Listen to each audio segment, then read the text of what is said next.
if you prepare very, very hard for those tests and you prepare very well for the interview, you perform better than somebody that is more intelligent than you.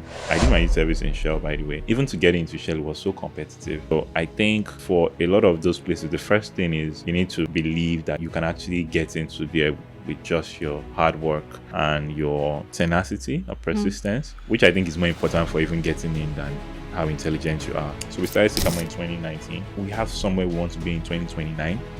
And it's really big and it's really grand. I remember last year we had to make some decisions and I almost cried that day because I'm like, building this company has been very expensive. And I don't say expensive from money perspective, just the emotional toll of some of the decisions that needed to be made. I found myself in a position where I had to offend so many people and I'm not typically an offensive guy. Painful thing is after you even do those things, you now find out later that you don't even make the best decision. So you're now double painful, right? But what do? You just have to move forward, right? And I think that ability to sort of get up and move forward is actually much more important than people give it credit for. How do you move forward?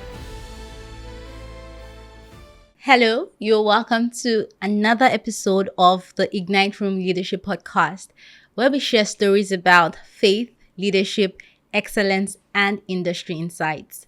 We believe storytelling is one of the most powerful ways to shape thinking, challenge assumptions, and inspire action.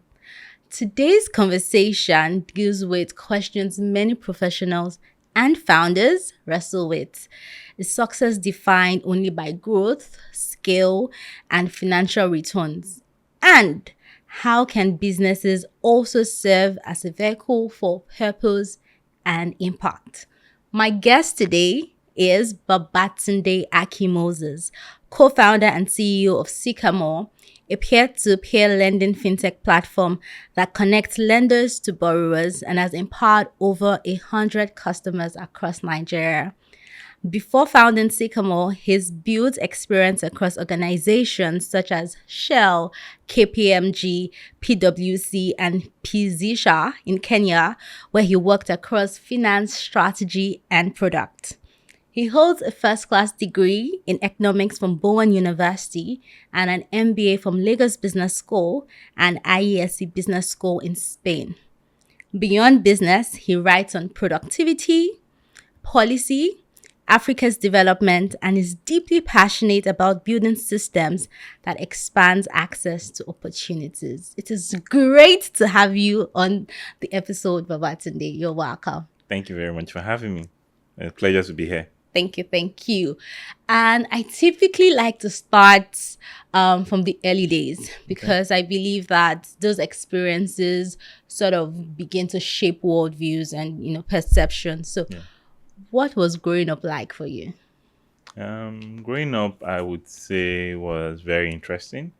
My dad was in the military then. Oh, really? Yes, he was. So we moved around a lot. So when people say, oh, where did you grow up? It's a very complicated question, right? Because take, for instance, my secondary school. I did 3 different secondary schools in 3 different states. Oh, wow. So there was a lot of moving around.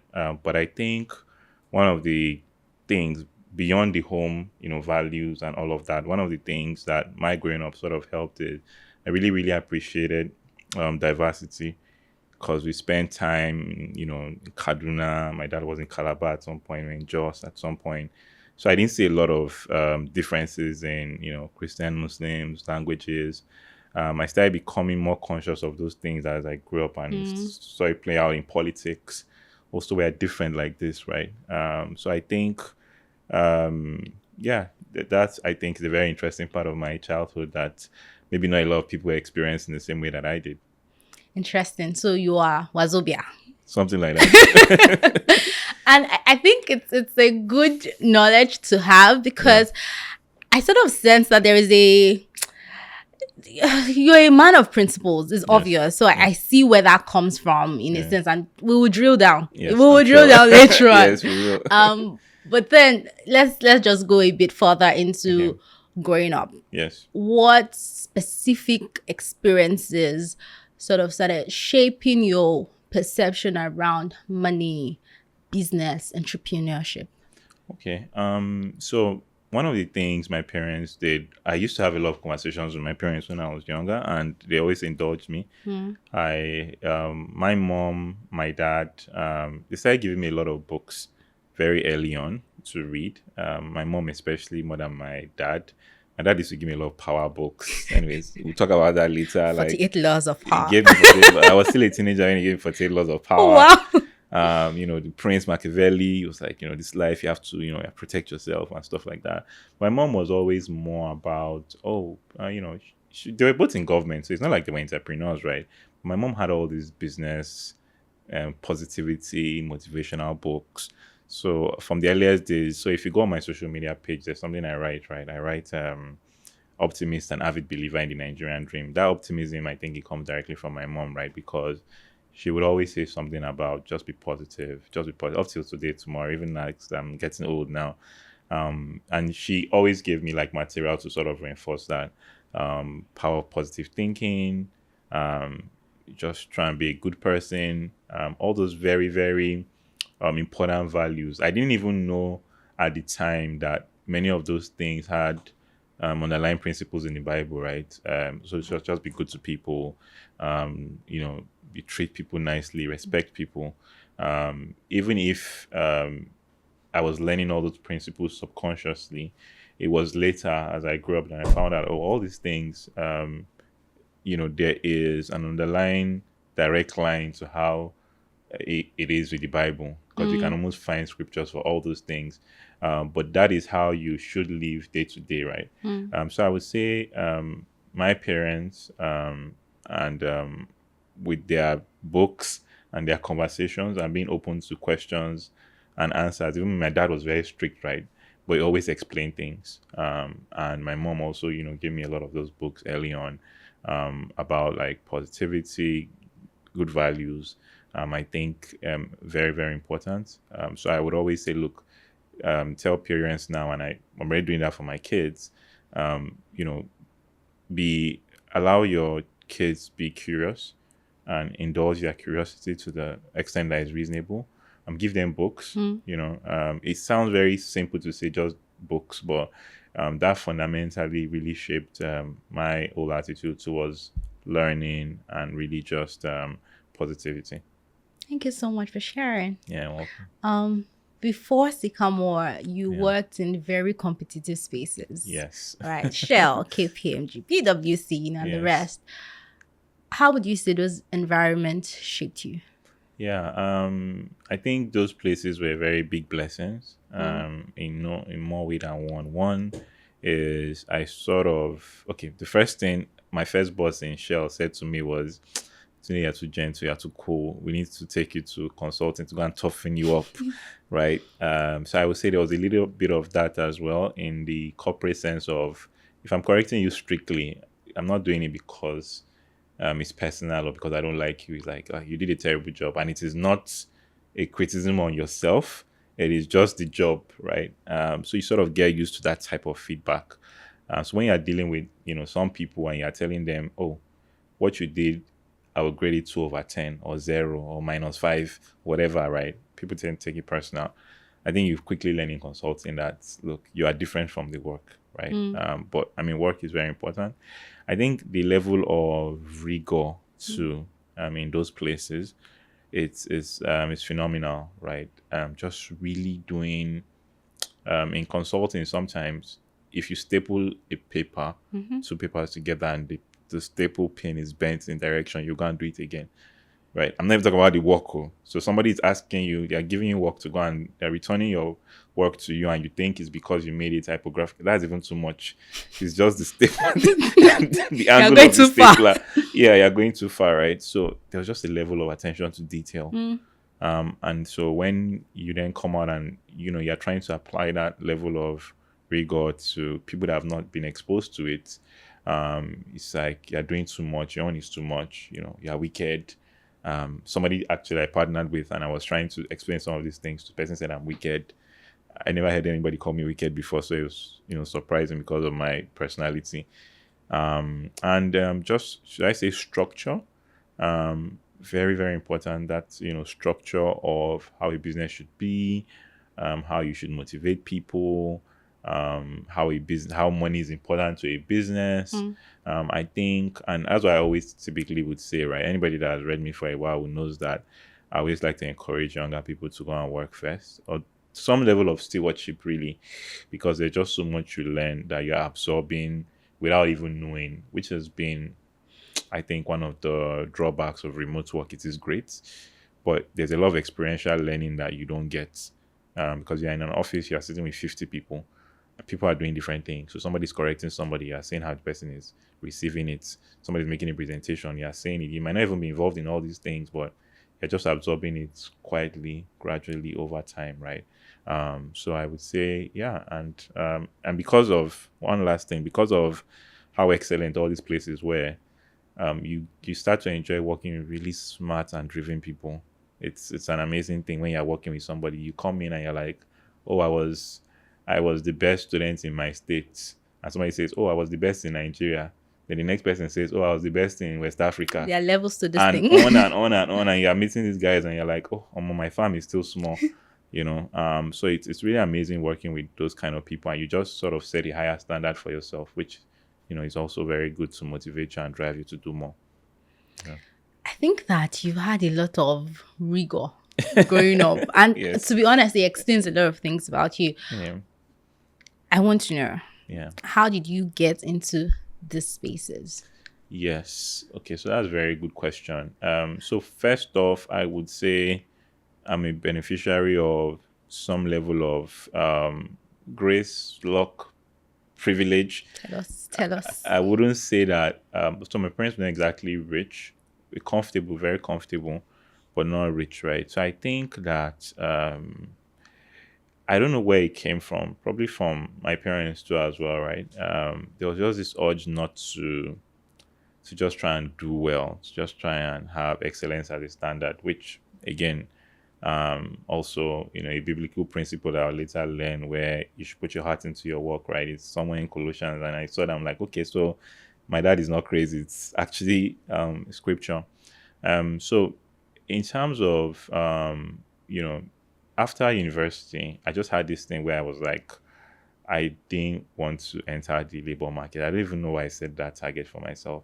And it just became this sort of rallying cry internally, right? So I did my youth service in Shell, by the way.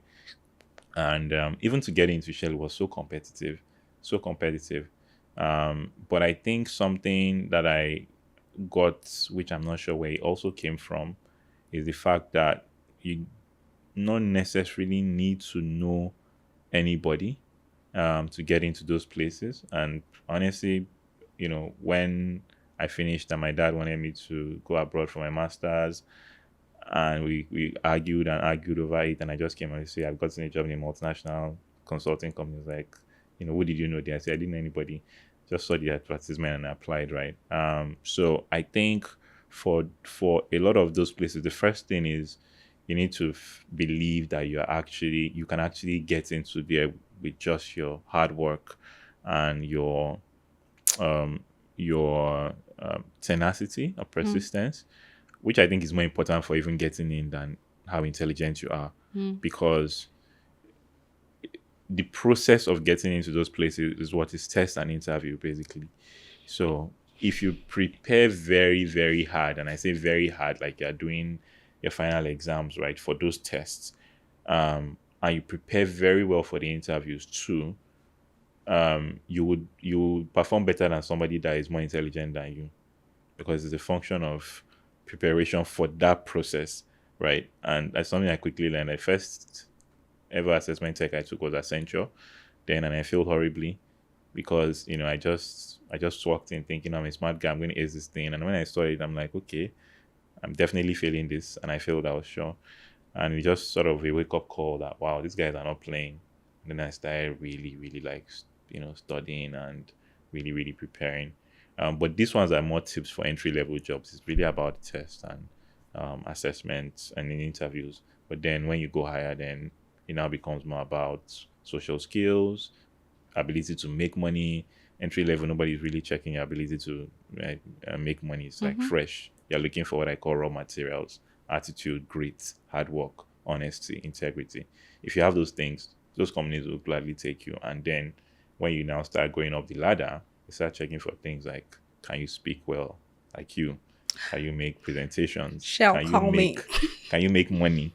So the skill set sort of changes as you go up the ladder. So you also have to now be improving yourself as you go, because what got you in the door is not going to keep you there. It's not going to take you higher. So you have to keep improving yourself as you go. Interesting. We do have a lot of young people who watch this podcast, and so I'm going to stay on this a bit more. Okay, let's go. And so in university, you told yourself you didn't want to get into the labor market. Yes. And then you applied for an opening in Shell. Yeah. So my point is, please connect the dots for us. Okay. Right? Okay, let me... Oh, okay. I didn't give you the detail of that story. Exactly. Okay, so what happened is, in 200 level, I went to do my youth service in a company. Well, it's not a popular company, but with a man that is now he's still my mentor. He's been my mentor since then. I was 17 when I worked for him in Lagos, somewhere in Obanikoro. And this guy was maybe in late 30s, the entrepreneur, doing very well. And I sort of caught the entrepreneurship bug then. I reached that point that I worked for this guy around the same time, like, oh, I should be an entrepreneur. But like him and some of my other mentors at the time, they all worked for like 10, 15 years before starting business, right? So when I looked at everything, I'm like, if I want to start a business now, I probably need like 5 to 10 million naira. That's what I told myself then. I didn't have 5 to 10 million naira. I didn't think my parents had that kind of money then. So the plan was, go and work somewhere that can pay you a lot of money, save for 5 to 10 years. I mean, I wasn't thinking about inflation or devaluation. I just save money and start a business. Right, that was the 200 level master plan. Go and work somewhere, save money, start a business, 5 to 10 years. So when I was asking around for people companies that pay very well, right? And so the goal, I didn't even think about learning at the time. I didn't know, but my objective was work in a reputable place, so that when I'm also starting business, I also tell them that I worked in this place, patronize my business.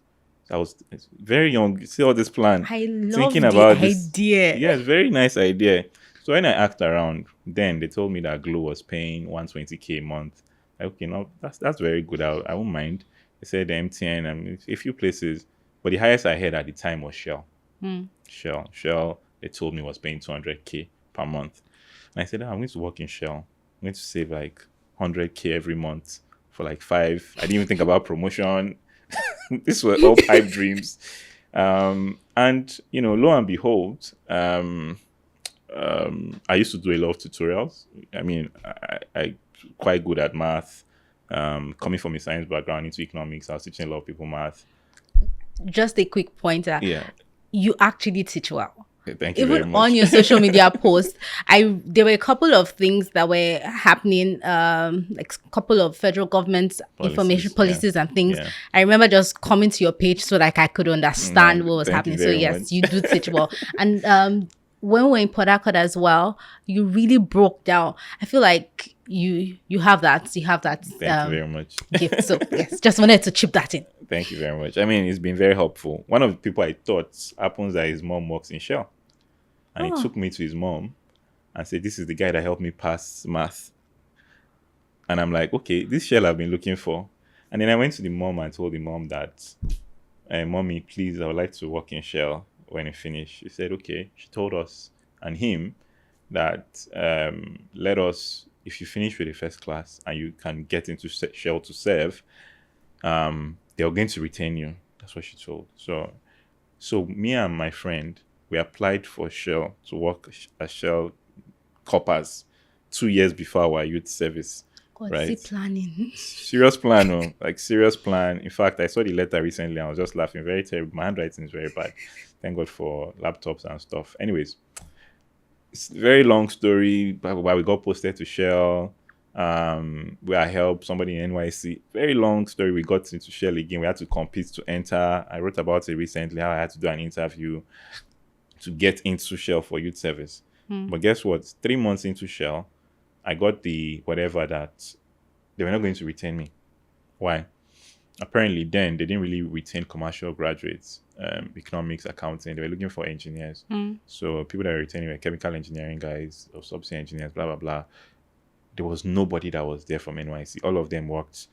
The people on my team, I had 3 team members. One used to work in KPMG, one used to work at some art firm, and that person used to work in a bank. In the whole accounting and finance department, there was no fresh graduate. So they basically told me that it's impossible. And I'm like, okay, so this master plan now of working in Shell has scattered. Because there was one person, I never got to talk to her, but there was a Covenant grad that entered directly. I don't know how she did it, but she was the only one in the finance team of a lot of people. Anyways, I didn't pack my bag. I started applying for another job, and then I was applying, like, I don't know how many jobs every day. Monday Punch used to be Jobs, Thursday Guardian, and then Jobberman was still a new company. They had this 5K premium service, right? So my people used to laugh at me in the office. Anytime they don't have anything to me to actively, my job was looking for another job, and I was very thorough about it. I knew every single job. I knew where they were getting the assessment test from. I knew how the structure of the interview was. I was very, very, like, if you see me applying, you think that I had a bad result, or maybe somebody was chasing me, because I mean, I was in the first class, I was in Shell, but I was applying like a madman. And I was even surprised that people were not as aggressive as I was, people that had less of a chance, in my view. So that was there. In fact, when I didn't get the job on time, my boss told me that, have I been praying well as a Christian? Have I been paying my tithe? That this one, you're first class, you're a sharp guy. Why are you not getting offers? Anyways, long story short, he used to work in KPMG. I'd never heard of KPMG before then. I used to see it on buildings. I thought it was an engineering company. And then he encouraged me to apply. And he said, look, today, if you can pass this test, you can, I'll coach you for the interview, but there's nothing I can do about this test. You have to go and pass that one by yourself. And lo and behold, we wrote the test in Unilag, like 1,000. It was like a marketplace, right? Yeah, very, very scattered, rowdy. Anyways, I wrote the test, passed. I think I had like 2 or 3 job offers, to be fair, at the end of this whole exercise. So obviously, Mr. Wale encouraged me to go into KPMG, explain why and how and all of that. So I got into KPMG. He coached me for the interview. So I ended up leaving Shell in my 10th month. I didn't even stay for the full year. Went to KPMG as a copper for just 2 months before I became a full staff, and the rest is history. Wow. Thank you. We really needed the dots to be connected, and I'm sure that a lot of people would pick a lot of lessons from it as well. You have talked about, God, and made reference to the Bible. Talk to us a bit about your Christian journey. Yeah. When did you get into that? Yeah, I think my Christian journey was shaped a lot by my secondary school. I went to a secondary school. I started my secondary school, and I went to different ones, called Brighter, in a state called Niger State in Mina. It's not too far from where Babangida is. Anyways, and it was owned by a Deeper Life pastor. And he was very, very strict about prayers. We used to do in morning devotion, we do evening, whatever. There's plenty of church, plenty of it. When you're young, you think these things are excessive. And then you went to Bowen. And then when I went to Bowen, but I can trace a lot of. I mean, that was when I gave my life to Christ in my JS too. But I think more importantly, again, I think I walked away with more principles than even this thing. I always, even my wife is always making fun of me when I always refer to the fruit of the Spirit, right? I think for me, it's a very big part of me. Like, I was the Galatians 5, right? Joy, faithfulness, love, all those things. Because a lot of them, it's like the way I think a lot in terms of action. So it's like, what would Jesus do? Right? And what would Jesus do, I think, is exemplified by a lot of the things that are in the fruit of the Spirit, right? Which is what you exhibit, which is why I'm more, for me, in evaluating Christianity generally, the fruit is not the tree, right? There's a root, there's a branch, but the fruit is what comes out. It's what comes to our tables. It's what we see, it's what we interact with. So I think the best evidence for Christianity is your action, the way you treat people, you know, the what you do, what you say, and your demeanor. I would, for me personally, and maybe this is my view, I would see that first, and then I would say, "Oh, are you a Christian?" Then it makes sense, and I'm usually correct a lot of the times, right? If I interact with somebody for an hour or two, I typically will get a sense because there's a difference between just being religious and being, I don't say spiritual, but yes, spiritual, but being also anchored in the principles of what it is, right? Because not everybody has, not everybody, I think, in my view, takes that seriously enough in terms of your action being tied to the fruit of the spirit, and even just what is in Matthew about when God say, yeah, love God, also love your neighbor as yourself. So what encompasses our spiritual life, and for me personally, is you love God, you love your neighbors. Love cascades into many things. You exhibit the fruit of the spirit. I think for me, it's really guided me from that time into a lot of the things I do and say, right. And sometimes it might not always make sense, especially in a business setting where a lot of people sort of expect you to be very ruthless and sometimes mean, and sometimes do some things and you just can't understand why, right? I'm not going to start explaining, oh, go and check the fruit of the spirit, I'm showing my enemy love in quotes, right? But it is for me very fundamental to my Christian journey that I treat people well, and we have sort of an obligation to exhibit the fruit of the spirit. Thank you very much for that. I think now we want to go a bit back Okay. into Sycamore. Yes. It's been established that Yes. you started having an entrepreneurial mindset Yes. really from a very young age, Yes. right? And you've also been exposed to that. But then what really did birth Sycamore? Yeah. So if you go back to my 17-year-old story when I said work for 5 to 10 years, that's still what happened. I ended up doing 9 years, right, between KPMG and PwC. So that pathway was still there. Just that we're not paying us enough to save for the big dream. But I mean, PwC. Thankfully, I made manager, so the pay was actually very decent. So I still had savings. But I then, because that dream was still there, I took a study leave 2017 to go to Lagos Business School, which is another Christian institution. Interestingly, people don't know, Oh, really? but yeah, it was established by, they have Catholic principles, right? So if you look at the, it's the business school is on that Pan Atlantic University. Yes. It's actually owned by, it's built around like Catholic principles and Opus Dei and all of that stuff. So one of the big things you see in LBS that learns even more than anywhere is about the importance of ethics, Yes, right? that's true. LBS is very big on That's ethics, very true. very big on discipline. Your first 1 week is ethics, ethics, ethics, and don't and still don't, a lot of stuff. Anyways, so that took a break. So the whole idea of going to business school was to make that transition. I tell myself, oh, move from employee to entrepreneur. This 18 months, that is going to be the objective. I want to go in, it's like a factory, go in as an employee and come out as an entrepreneur, right? Which is supposed to fulfill the dream that I made to myself 10 years ago. Yes, well. Before then. So got into, I didn't know what I was going to do.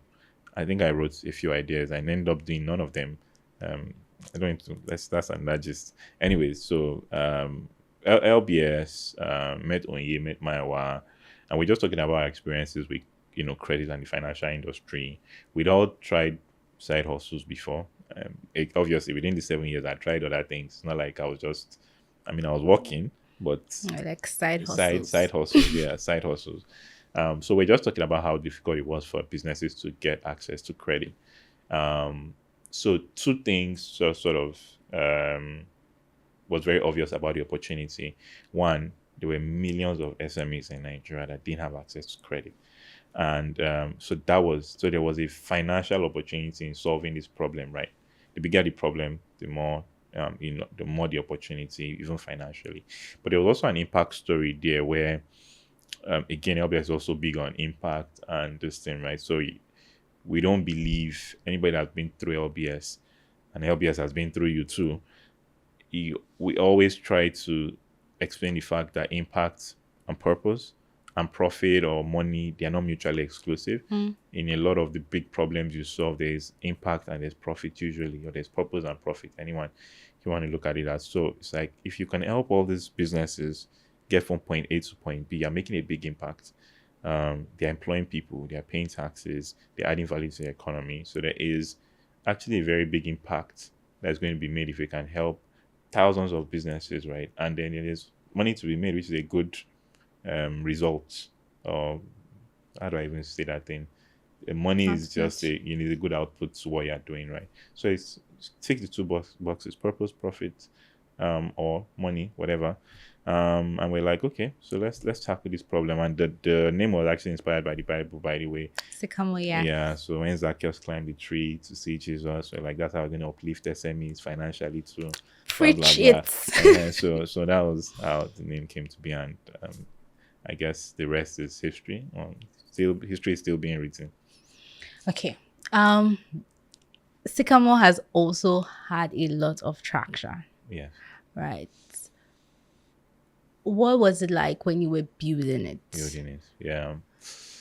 I think it was. I don't know if I say tough. I don't know if that would be sort of putting it lightly. I guess that's what every entrepreneur would say, right?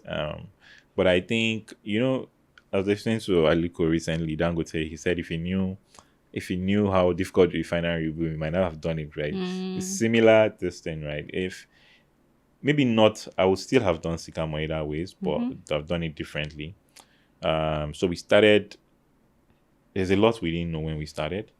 So the first maybe 3-4 years, were quite tough. It was tough from getting people to trust the brand.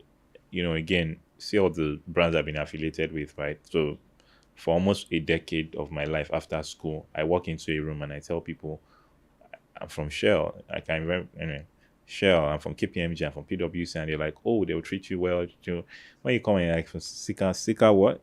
Sycamore? It's the first battle pronunciation of the name before, so the effect of that when really nobody knows you is we didn't really psychologically plan for it, and that has an impact on hiring too. So if somebody has a job offer from you that nobody knows, and they have a slightly less offer from maybe a GTB or a Dangote, they will take it because they're like, this is a brand we know. Their parents will even be more comfortable with them saying they work for whatever. What I'm thinking about is I'm going back to you when you were in 200 level. Right. You also wanted to go into Shell, KPMG. Exactly. I didn't know the Sycamore. So exactly that's just what it is, right? So apparently one of the reasons why also, small segue.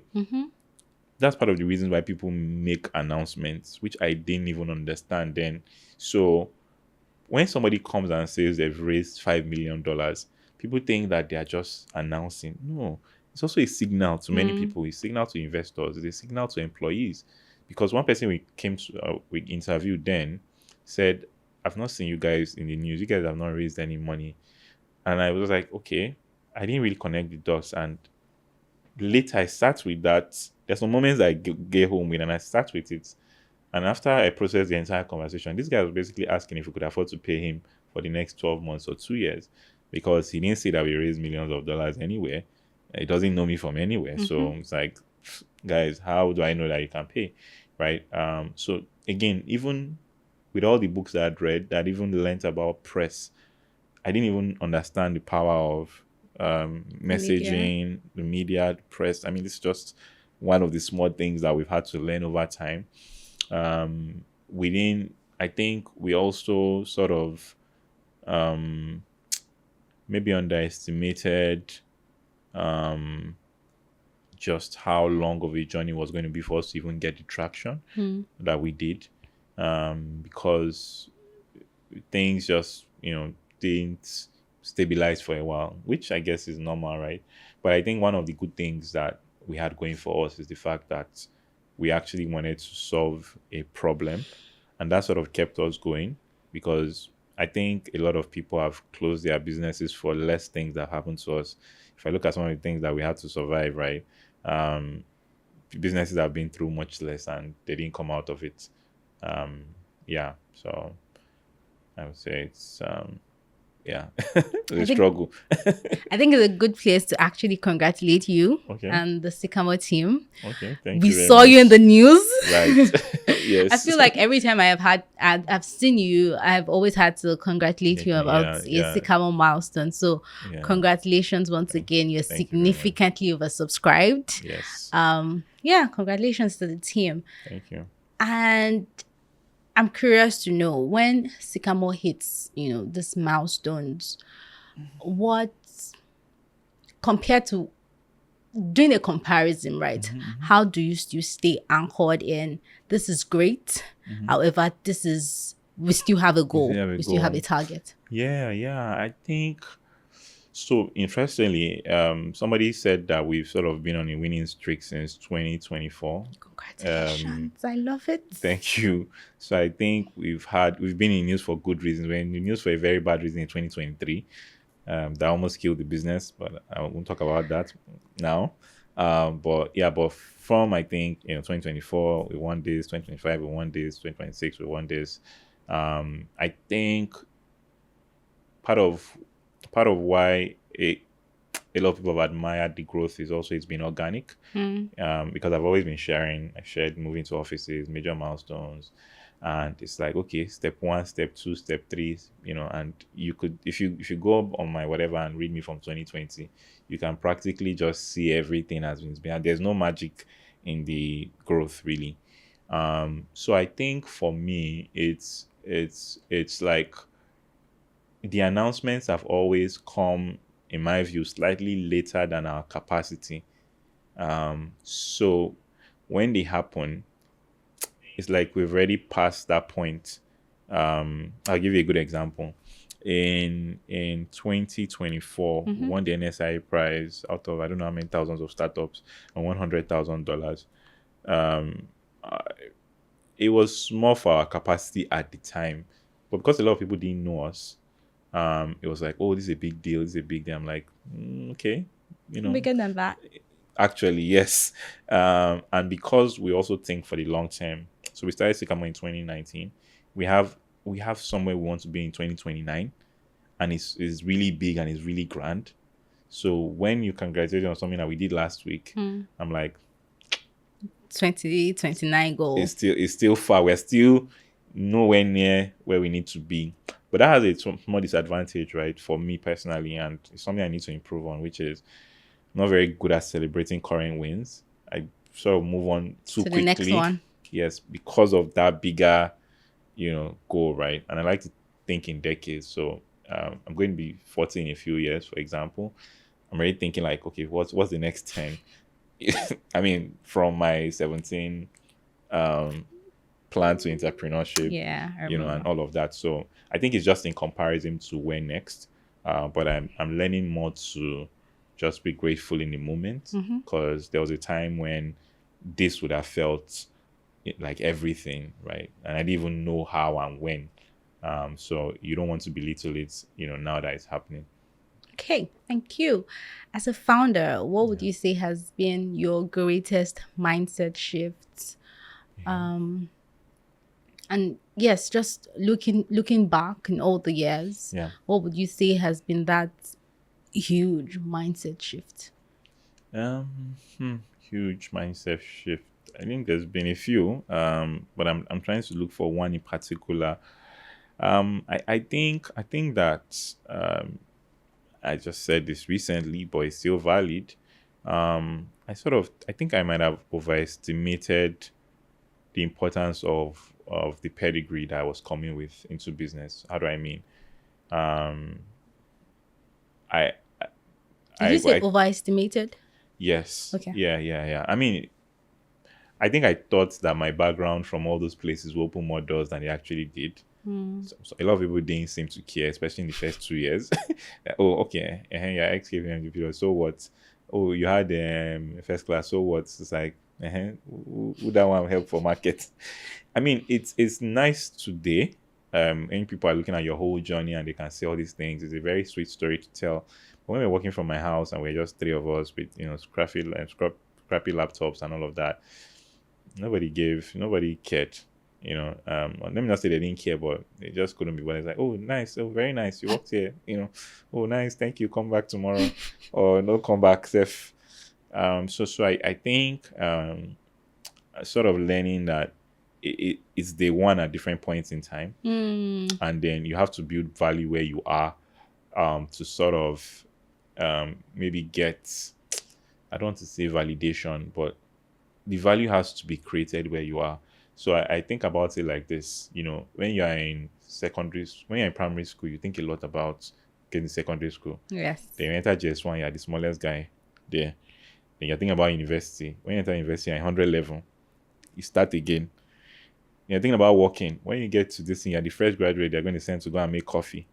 So when we started Sycamore day one, I think I sort of lost sight of the fact that you're like 100 level founder in that sense of this thing. And there are some hacks for managing that I know now, again, which is why people do announcements.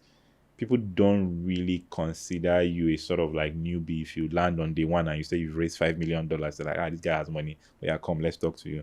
But if you don't come with that kind of stuff, I mean, that's just one of many ways to bridge the acceptance gap, right? But again, I didn't know this then.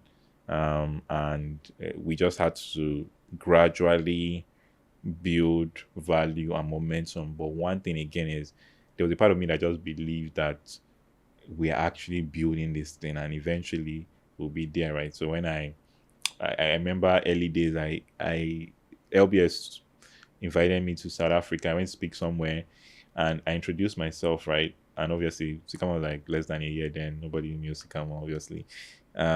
But I remember leaving the stage that day just thinking like, nah, like this story will be different in 5 years. And I was very like comfortable. I didn't feel awkward about it at all. I just felt, I mean, it's where we are in the journey, right? And I think, so far so good. Thank you. Two things that I would love from you. Yeah. One is what are some other ways to bridge the gap? You've talked about the media. I talked about that. Yeah, that's one. And the second part is, what would you say to a founder or a young professional right now trying to succeed at all costs? Like, I don't care what it is, what is at stake. I really just want to hit the bag. Yeah. I feel I'll start from the second one, right? You don't really want to succeed at all costs. Because all costs. Yeah. You don't really want that because it means that you would have to do things that are against some of your principles. You have to do a lot of things prematurely, because for every every day that you're getting experience at something, you're sort of building better muscle at it, right? So your capacity is increasing daily. If you try to take on too much before you're ready for it, I mean, you have to sometimes, a lot of times, most times actually, but you have to also grow gradually, Pace right? yourself. So I think that time is sort of the biggest factor in succeeding. I used to say something, I said, you want a private jet, right? You can have a private jet in 20 years' time. So it's just the timing difference. I'm not saying it has to be 20 years, right? I'm just saying that sometimes you just have to like give yourself time, because a baby will always take 9 months, right? So there are some things that are just sort of baked in time that way. So pacing yourself, I think, for me, while you're doing what needs to be done in that time, or let's say go and wait for 10 years and you just sit down in your room and somebody will come and bring your private jet to It will you. come knocking. And no, it's not going to happen. For the first one, the framework for sort of also appearing more whatever is, okay, so one is, like I said, the media, good use of the media. There are also some small things that people have done where if you work in the ecosystem where you want to establish a business, it becomes easier for you too, right? So I'll give you a good example. If somebody works at Paystack today, which is exactly what has happened, when they leave, it is already news, which is why Inyaboyeji said, and I'm happy he was in Port Harcourt too, it was even there he said it. He said the biggest hack for starting a business or a startup in Nigeria is working in that industry. That space. Once you come out, it's already like people are already interested in, oh, okay, you worked here. What are you going to do next? Right. There's some I met some guys recently, they are also oversubscribed with their funding, ex Money Point boys, and it was when I just looked at everything, I'm like, okay, so these people are interested because they're like, these two people from Money Point, they've seen something. What are they going to do? The child there guys are from Paystack, right? That is also a very subtle hack because people think you're trying to limit their dreams when you're telling them to go and work for somewhere. But these are some of the small, sort of nuances, right? And obviously aligning with some obviously credible mentors too on your board or on your as advisors too. Because if I come out today and I say Dangote is on my board, it's a big deal, right? Yes, it is a big deal. But maybe not necessarily Dangote, but even if it's in whatever, right? So those are some of the things that you would want to do to at least earn some brand trust earlier than it would take time, but at least you can speed in the process up. You don't have to suffer like some of us did for years before you get people to trust your brand. Great, thank you. I want us to just talk some more about how your faith overall impacts how you lead Yeah. Sycamore right now. And I know that you've alluded to it. I just want you to drill down a bit more on it to say how does it show up? How does it come to play when in hiring, for instance? How does that come to play? Or times when there's some sort of tension between what you know and what in that moment, if you do it, would really scale, but you know that it would not necessarily be in line with your principles. So in a practical sense, if I bring faith-based stuff, I think the first one I'll talk about is servant leadership and maybe stewardship to some extent, right? I attend Daystar, and anybody that knows Pastor Sam is very big on servant leadership, and I think it's something I've come to really appreciate over time, which is leadership by example. Right? Somebody was asking me something recently about how you motivate a team. One of my very good friends is an entrepreneur, smaller team, and I said, look, people really feed off energy to a large extent, right? So one of the easiest ways to inspire and motivate people is to lead by example, because people are going to sort of replicate what you are doing as a leader, right? Which is why servant leadership is very important. Anything I'm asking my guys to do in the office, and I say guys now, it's a fairly big team now. I always think about if it's something I can't do myself. I say, I want you to come early to the office. Am I coming early to the office? I want you to dress in a certain way. I want you to speak in a certain way. I want you to work this way. We started 24 hours. We now work for 24 hours in Sycamore, right? That means if you call on weekends, public holiday, somebody's going to attend to you, right? It's a very difficult switch to make because there's a lot of planning, shifts, employing people, blah, blah, blah. And I sort of asked, what does it take to lead a 24-hour team? Am I ready for that level of, somebody messaged me at 12 sometimes, oh, don't you work weekends, blah, blah, blah, and it's not my job because yes, there are people, there is structure, but you also want to show people that, you are leading the charge, and energy is infectious, in the sense of, the person leading a team, a group, the company follows your pace. So that leadership, I think, servant leadership and stewardship, I think is very critical, and it's a biblical principle, right? I think that another very important thing that shows up at work is excellence, right? And I mentioned it that Colossians says, you put your heart into your work. And for me, those are the people that I really love to work with.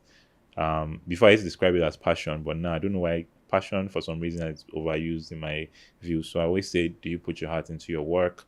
Always been a carry your business on your head type of person, because and when I say business, it's anything you're doing really.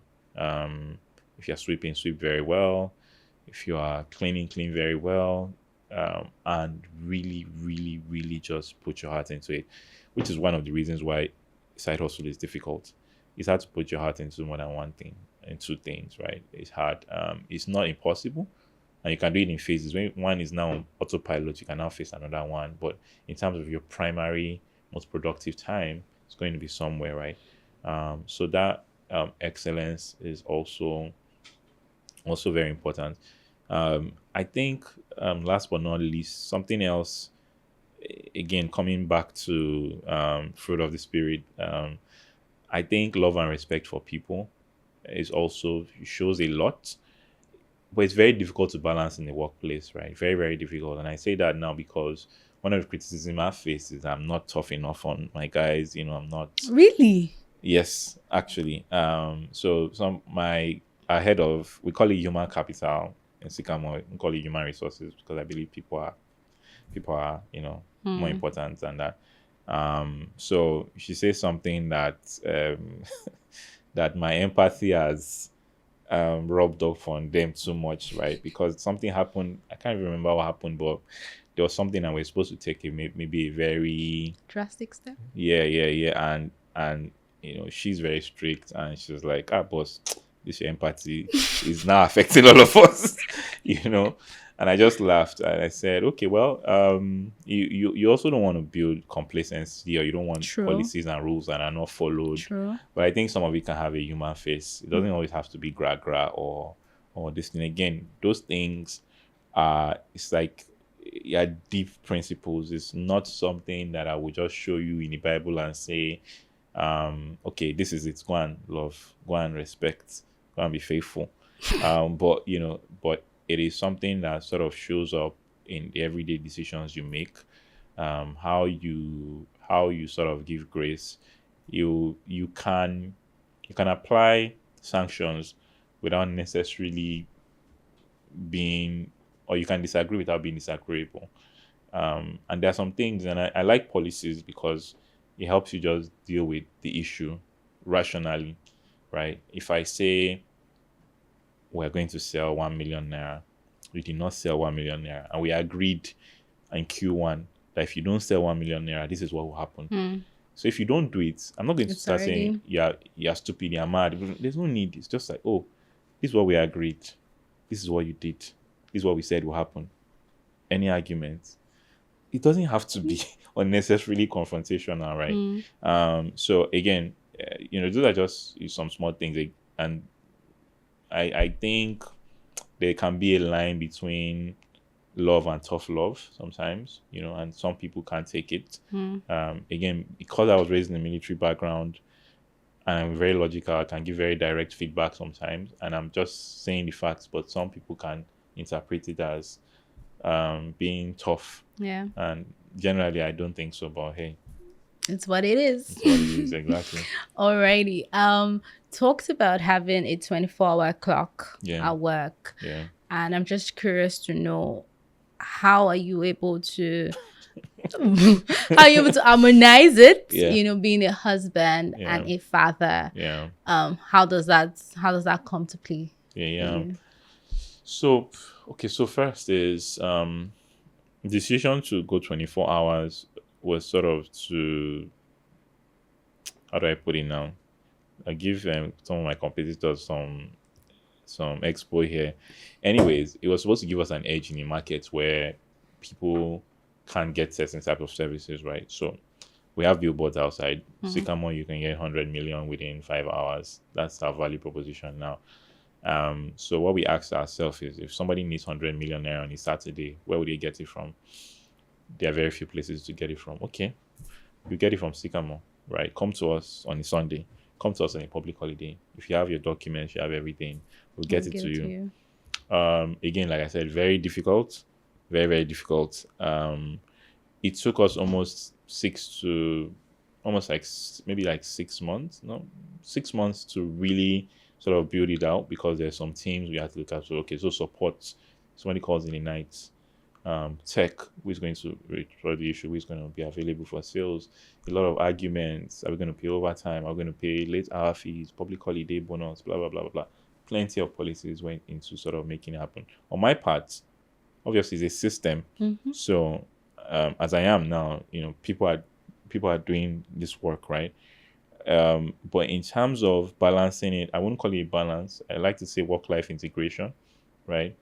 And I say that because I don't subscribe to you go to work from 9 to 3 and then you work and then life starts after. So my life is now a fine line between have no friends in the office. My life is separate. Some of the best friends you make are from work. I True look at my that. journey.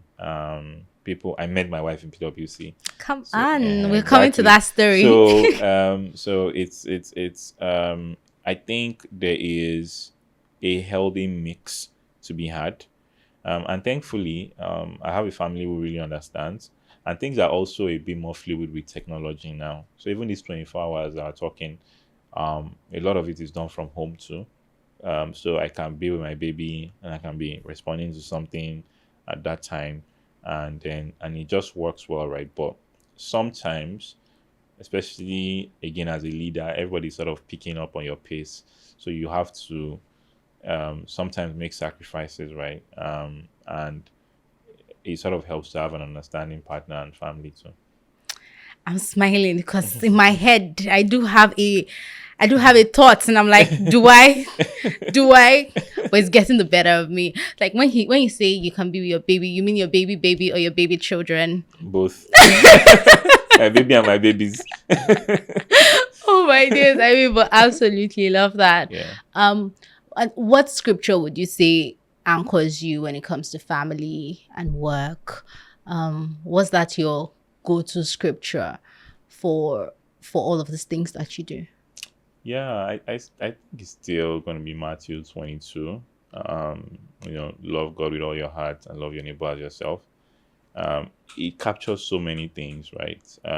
Captures so many things. I think a lot of if you even look, that's like a summary of the Ten Commandments. The first five is more dealing with God. The other ones are dealing with people. A lot of the fruit of the spirit can be traced back to love.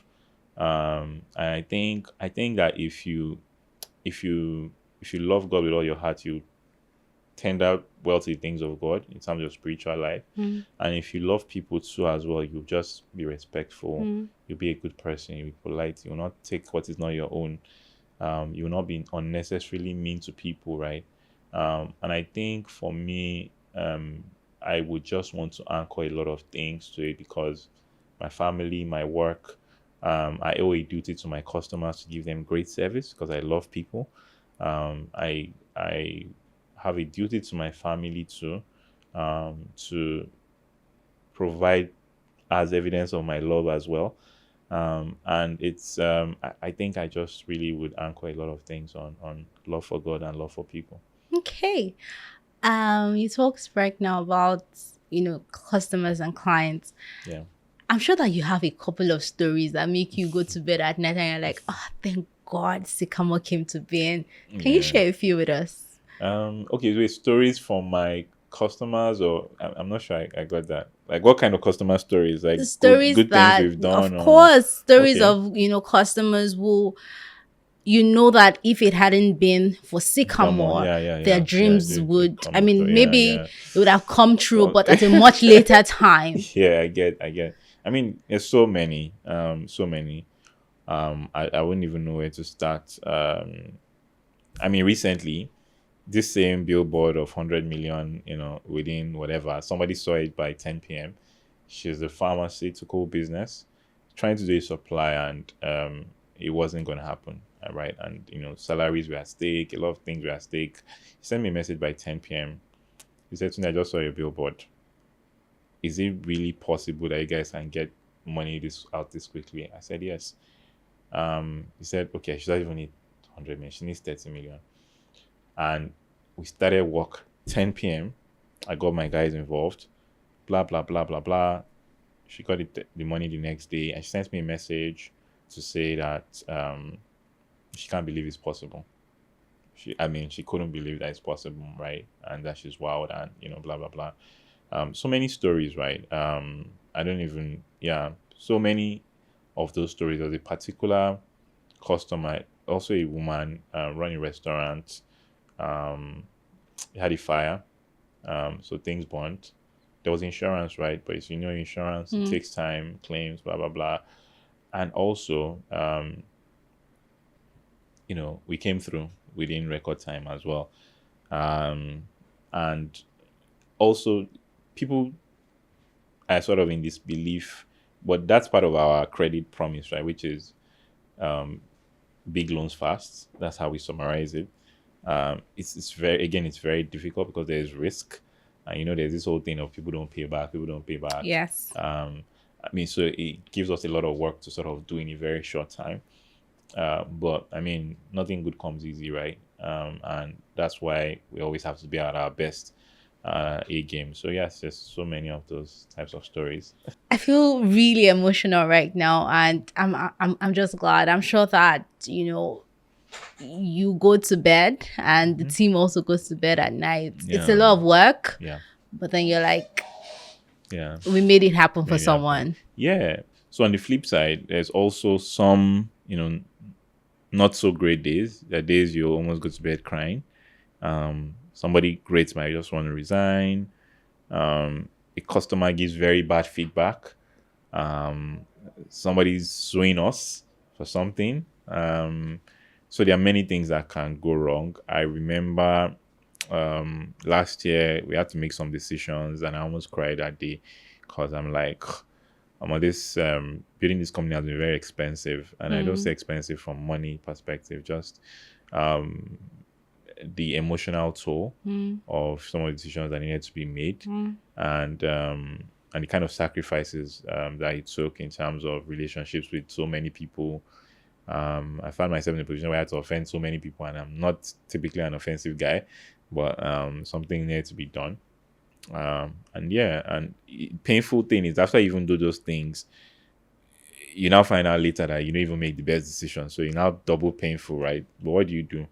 You just have to move forward, right? And I think that ability to sort of get up and move forward is actually much more important than people give it credit for. To just sort of, okay, you know what, this has happened, and it has happened, but where do we go from here? I think it's very important, and that's part of why I really don't like. I feel very bad about like the brand of pessimism we have about like, oh, the country is this, the country is that, Nigeria is blah blah blah, and I understand that I understand that very very well as somebody that is obviously in industry and economics enthusiast as well. But I don't think it's good for a lot of people. I don't think it's good for your mindset, because it's very hard for you to see road clearly when you are sort of steeped in that constant negativity or allowing the negative people around you sort of just weigh you down, right? It's just carrying an unnecessary burden that will stop you from flying. Yeah. And thank you for touching on that. I think because it's also important for the audience to know Yeah. that as well. And you said, you just get up and move forward. How do you move forward? I think that first it depends on the nature of the problem. It depends on the nature of the problem. It depends on the nature of the problem. I find that writing things down helps. Breaking it into little pieces helps. What to do when you don't know what to do. Writing first, breaking it down into little pieces. Ask who has done it before. If you feel like you're stuck, one of the first things I always think is who has been here before, because somebody has likely been here before. Find them. At that particular point, you have to be laser focused. If it's a particular problem, you have to be laser focused on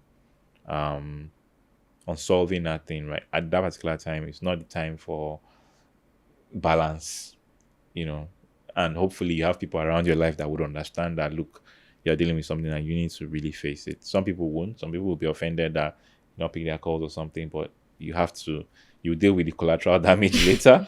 So you have to, and I think sometimes you can't always deal with the fallout. Sometimes you need to just heal from the wound if it's hopefully it can heal. Because somebody was saying something to me one day about, oh, they won't spend 10 million or something, but it might not work, and there's just a lot of anxiety about it. And I said, you can lose the money. That's the reality. Yeah, I'm like, yes. So yes, you lose. This person painted like 1 million scenarios. I said, yeah, then you lose the money. I think the person was expecting some sort of rema. No, no, put this in place. I said, no. If this excess happens, you will lose this money, but it's not be the end of the world, right? Because you're not the first person to lose money. You will lose money, and then what? Are you going to go and tell people that you're owing? You're going to pay them back from somewhere else, or you're going to go and tell the equity that that's failed. It has failed. You're not the first person to fail, but you have to be responsible in your communication to them. And then, okay, so what do we do? Do you want to take my house? Let me sell my wristwatch. What do we do, right? I think is important, but again, like I mentioned earlier, depending on the nature of the problem, um, you can also just sort of have a time that you can maybe cool off or heal, but you can't stay down. But I would advise you not to stay down forever, Sha. I feel like I can talk to you for hours at a stretch, but it's okay. I'm wrapping up. Yeah, yeah. Two questions. The first is, you have hinted a bit about community. Yes. At different points. Yes. You know, your wife, your friends. Yeah. You know, founders and things like that. Yeah. What's your mindset when it comes to building community? Yeah. Or when you say this is my person, what's your mindset around that? Okay, so community, interestingly, I'm part of a community that is turning 5. It's called Premier Business Network. I'm actually writing an article that should be out tomorrow. And Looking forward to it. I just sort of designed a test about what makes up a valuable community, and I've not finished designing the concept, but I can tell you prematurely. So I sort of came up with like four things. Okay. So I call it FIBB. Abby, is that the name? FIPB. I'm still working on it. So the first is friends. Okay. Second is insights. The third is business or professional career or business, right? The fourth is belonging, right? I see a valuable community as one that offers most of these things. What do I mean? Anytime somebody asks me, how do I raise money? I tell them, go to your communities. And when I say it, I think I'm saying it because of how deep I have articulated what that means to me. And I always have to explain. I say, what's your community? It's your friends, it's your family, it's your schools, every single school you went to, every church, in fact, Ignite, we're a community now, right? So every group that you are part of is already a community, right? The best ones should offer you these 4 things. One is friendship, right? Every good community you're part of should produce at least one friend, at least, because you want to connect on a personal level, whether you're at church, whether you're in school, anywhere you are, whether it's your neighborhood, you should have at least one friend if it's a good community. 2, you should be getting insights. I use the word insight specifically and not just knowledge, right? Because knowledge you can Google, you can read, right? Insights is a deeper understanding of something, right? So if you're in a community, again, I can use church, I can use school. You just don't want to read the book. You want a deeper understanding of that knowledge, right? A good community, I think, fosters insights. 3 is business and professional help, right? Community should also help you grow your business or your professional career, right? Again, ignites, right? We're talking about family, we're talking about business, talking about how to get hired. It should be something that adds to your value as a person in your professional life, whether you're a business person or. The last B is belonging, right? Belonging is, we are together in this. I can cry, I can call you, I don't want to say access, but belonging is more of the emotional bond of us being together. It can give access, but it doesn't give the obligation for access. So when I say access now, when we met at Ignite platform, you know me, we belong to a community together. You might have a level of access to me, but I and you yourself wouldn't want to abuse that access. Or it's not even a guarantee that, oh, you call me and I'll appear tomorrow. But you want to have the option to be able to call, right? So that sense of belonging, right? So friendship, insights, business and professional help, and a sense of belonging Belonging. defines a good community. I absolutely love how you have framed it, and I'm Yeah. really glad I asked that question. Yeah. Okay. Yes, that's a very good insight, Yeah. and You're looking welcome. forward to your Yeah. article You're the first tomorrow. to. This was cooked Oh overnight. shh! Oh You're the first shh! to hear this. Oh shh! My We get groundbreaking. tea. We get tea here. I Awesome. love it. Yeah. And I'm going to close out actually using your words from Okay. community Okay. building, right? Yeah. This is where I drop my question All card. right.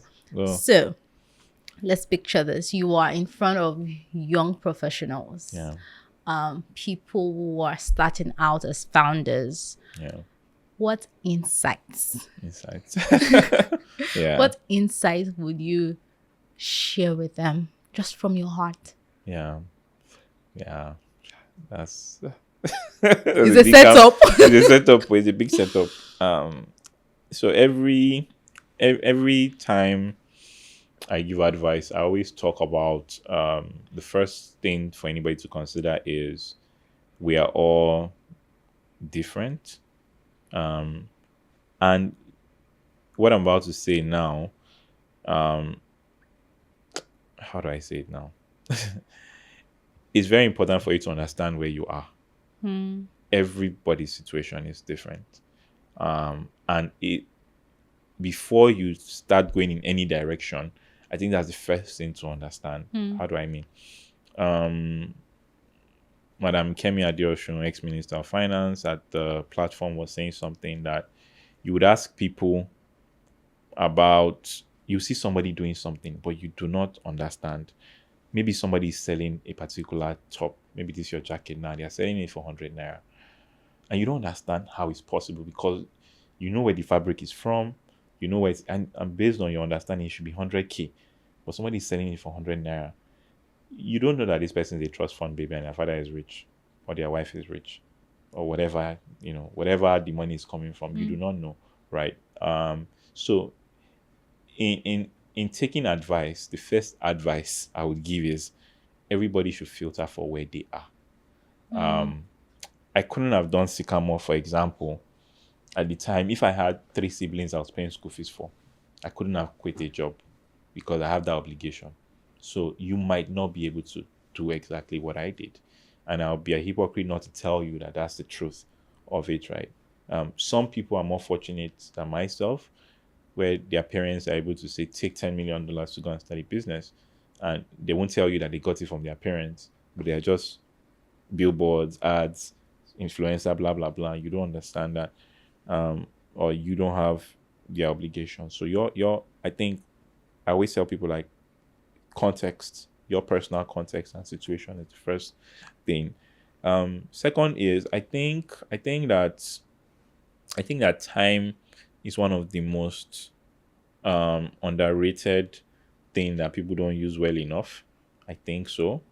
I think that every good thing, given enough time, can come if you are willing to do the planting and wait for the harvesting. I always say sometimes that right now I'm a beneficiary of a lot of the first 10 years of my career. I finished university 16 years ago. I am starting to harvest seeds that were planted in the first 10 years of my career. But imagine planting for 10 years. Imagine, but there's a lot that is happening. And I'm planting for the next 10 years, right? Because now harvesting, I'm also planting for the future. So I think that, what I said about you can have a private jet, maybe not just Having now. 20 years. You can have it in 20 years. So I always want people not to stress themselves and be too much in a hurry about what they can do now or what they can't do now, knowing that if they're on the right path, that you'll be fine eventually, right? You'll be fine. I think something else, I'm always a big, I don't know how else to say this other than love and respect for people. I think it's very, very important to do your best to treat people well. It's something I'm very big on, almost maybe to a negative side because some people think I do too much sometimes. I was looking at I have quite a number of following on some of my social media platforms, and one of the principles I have is that, I always try to reply all messages, even if the answer is no. And I always joke that I have a group of requests. I have people asking me for money, I have people asking me for job, I have vendors asking me for partnership, like they want to sell something. And, we sort of have ways to just sort of manage everybody. So it's impossible now. I looked at my LinkedIn messages of all the people have not replied, and it's actually impossible. I have an assistant though that helps, but it's even him. I'm like, God, all these people want to see me today. How is it possible? And I look at some messages. I would genuinely love to help with some, but this is just impossible. Like I can't speak in 20 places on the same day, obviously. True. And I'm not charging right now. I don't even charge for my. A lot of my friends do. I don't think I'm at that place where I want to start charging for Speaking engagement. speaking, or yeah. I mean, I can if I wanted to, but No, you absolutely can't. yeah. But I'm not ready for that yet. Right now, I'm still in a place of giving as much as possible. But generally speaking, I feel like a lot of people don't regard people enough. Generally speaking, and I think a lot of people's problems will sort of go away if they become better people. Again, to my harvest principle, I'm also enjoying a lot of goodwill from being a good staff. People I was 10 years ago, people I served for a long time, and I've seen what I'm doing now, and they're like, oh, this guy made coffee for me very well 10 years ago, right? And they're like, okay, if he's making coffee well, he'll probably be doing something right. So I think you treat people well. Last but not least, I would say excellence. Excellence and reliability. I think people want people that they can count on and they can trust. And it's not excellence. I think a lot of people think is like intelligence or brilliance. Yes, that's fine. If you have it, go for it. Read books, you can improve yourself. But it's just, okay, you say you do something, try and do it. Make an effort. If you can't explain why, somebody sends you a message, try and respond. And I think if people know that they can count on you, and you also are doing your best, even if the output doesn't show, right? Your effort still counts for something.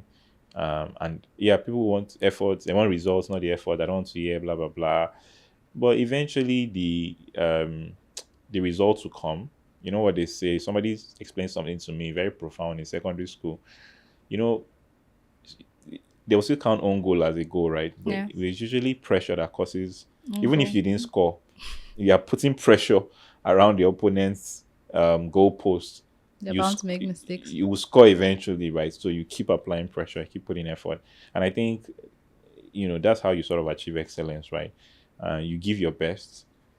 The things that you're doing, you carry it on top of your head, right? You should carry your stuff on top of your head. I don't like being lackadaisical about things. I don't like being shoddy about things. And I think people, if you are young, you're listening to this, I think if you are known for excellence, even if it's not paying off now, you're probably just in your planting season, and the harvest will come later. Yeah, I'll stop there. Feels like a drop mic moment. It feels like I want to go out for fresh air moment. But Yeah. thank you so much. Yeah. Thank you for sharing insights. I think that's the new word That's now. the new- yeah. Thank you for sharing insights and for sharing so deeply and freely. I'm sure that a lot of young people, founders, professionals would definitely pick a lot of nuggets. As you were talking, I had a number of questions that I wanted to drill down on, but I am going to respect time because that is also part of being excellent. Yes. Actually. Right? And say thank you. Yeah. Yes, and we have come to the end of another master class at the Ignite Pro Leadership Podcast. Please like, comment, and subscribe. Thank you.